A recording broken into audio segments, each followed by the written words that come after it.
അങ്ങനെ വനദിനവും ജലദിനവും കഴിഞ്ഞു. ദിനങ്ങളൊക്കെ കഴിഞ്ഞപ്പോൾ ബാക്കിയായത് വരൾച്ച മാത്രം.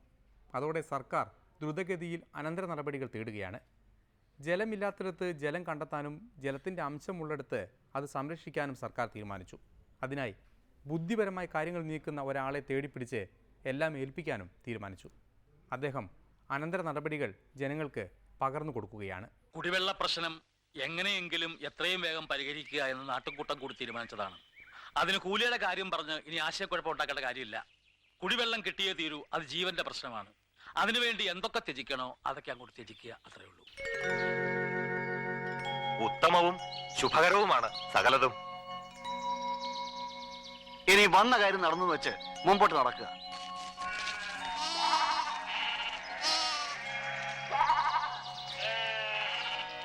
വേദവനം ഗ്രാമമല്ലേ ഇത്?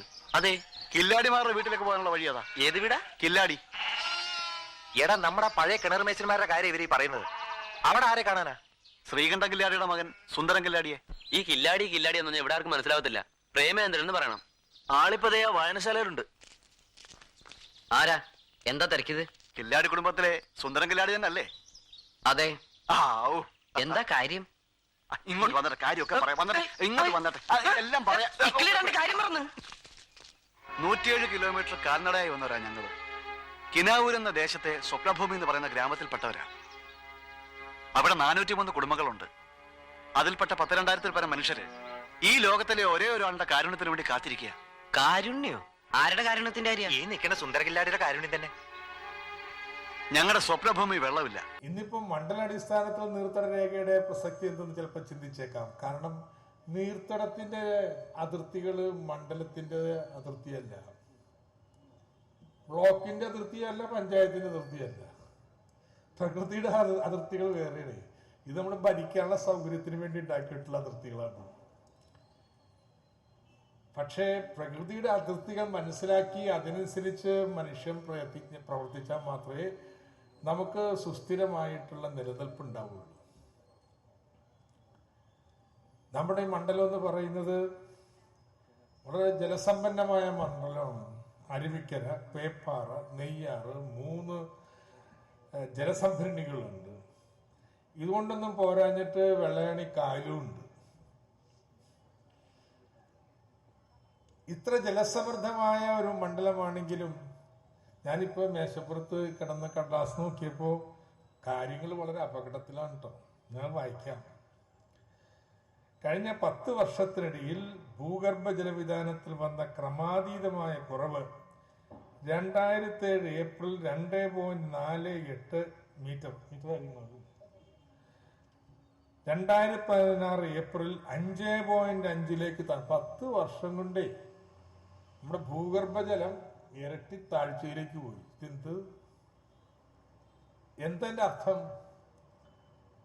ഇവിടെ പെയ്യണ മഴവെള്ളം എല്ലാം മഴ തീരുന്നതിന് മുമ്പ് ജലസംഭരണി ചെല്ലുന്ന വെള്ളയാണ് കായലിൽ പോകും. അവിടെയാണെങ്കിലോ ഞാൻ ഈ പേപ്പാറ ഡാം പോയി നോക്കിയിട്ടുണ്ട്. പല പ്രാവശ്യം മണ്ണ് കണ്ട് മോഹിച്ചു പോയതാണ്. മണ്ണുകൊണ്ട് നിറഞ്ഞു കിടക്കുകയാണ്, വെള്ളമൊന്നും അതിലില്ല. അപ്പോൾ അവിടെ നമുക്ക് നന്നായി മഴ ചെയ്താൽ വെള്ളം സൂക്ഷിക്കാൻ പറ്റൂല, അതും പുറത്തോട്ട് ഒഴുകി പോവുക. ഇങ്ങനെ പോയാൽ എവിടെ ചെന്ന് ചേരുത്?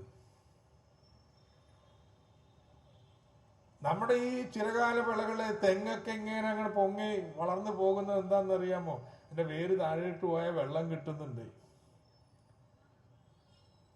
അങ്ങനെ വെള്ളം കിട്ടാത്ത അവസ്ഥ വന്നാൽ ഈ പറമ്പിലെ കൃഷിയൊക്കെ എങ്ങനെ ചെയ്യാം?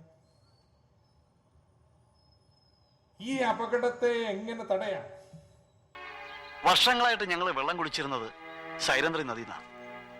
സൈരന്ത്രി ഡാമിന്റെ പണി കഴിഞ്ഞപ്പോ കാവേരിയുടെ കൈവഴിയായ ഞങ്ങളുടെ സൈരന്ത്രി നദിയുടെ ഗതി റിസർവോയിലൂടെ തിരിച്ചുവിട്ടു. അങ്ങനെ ഞങ്ങളുടെ സ്വപ്നഭൂമി മരുഭൂമിയാകുക. ഇപ്പൊ മഴ കുറഞ്ഞു എന്നൊക്കെ പറഞ്ഞിരുന്നെങ്കിൽ ഈ വർഷം കാലവർഷം ചതിച്ച്, തുലാവർഷവും ചതിച്ച്, അങ്ങനെ മഴ നമ്മളങ്ങ് ചതിക്കാറില്ല. കാലത്തിന്റെ തല തിരിഞ്ഞുകൊണ്ടിരിക്കുക.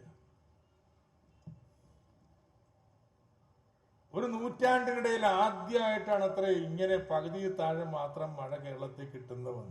എന്നാലും കേരളത്തിൽ പെയ്യുന്ന മഴവെള്ളം എടുത്തിട്ടുണ്ടെങ്കിൽ വടക്കേന്ത്യക്കാർക്കൊക്കെ അതിൽ വെള്ളവും അത്രയും മഴയുണ്ട്. പക്ഷെ എത്ര വലിയ വരൾച്ചയാണ്. കഴിഞ്ഞ ദിവസം ഞാൻ ഉദയ്പൂരിൽ പോയിരുന്നു. രാജസ്ഥാന്റെ മരുഭൂമിയുടെ വക്കത്ത് കിടക്കുന്ന പ്രദേശം. 5 തടാകങ്ങളുണ്ട്. പക്ഷെ വെള്ളയണ തടാകം പോലെയല്ല, മനുഷ്യൻ കുത്തി ഉണ്ടാക്കിയതാ. ഒരു 5-6 നൂറ്റാണ്ടിനിടയിൽ ആ നഗരം മുഴുവൻ ചുറ്റുക, വെള്ളം തുളുമ്പി നിൽക്കുക. ഈ വേനൽക്കാലത്ത് എന്താ കാര്യം? ആ വലിയ വിശാലമായ വൃഷ്ടിപ്രദേശത്തുള്ള മഴവെള്ളം മുഴുവൻ അവിടെ തടഞ്ഞു നിർത്തി വർഷം മുഴുവൻ ഉറവകളായിട്ട് ഇവിടേക്ക് വന്നുകൊണ്ടിരിക്കും. നമ്മുടെ വിശേഷം എന്ന് വെച്ച് കഴിഞ്ഞാൽ എവിടെയൊക്കെ ഉറവുണ്ടോ ഒക്കെ എങ്ങനെ മൂട്ടാൻ പറ്റും എന്നുള്ളത് നമ്മൾ നോക്കിക്കൊണ്ടിരിക്കും. നമ്മൾ കുളങ്ങളൊക്കെ തൂർത്തു, തോടൊക്കെ നമ്മൾ റോഡുകളാക്കി, വയലുകളൊക്കെ നമ്മൾ നികത്തി. പിന്നെ പാവം വെള്ളം ഇവിടെ പോവും.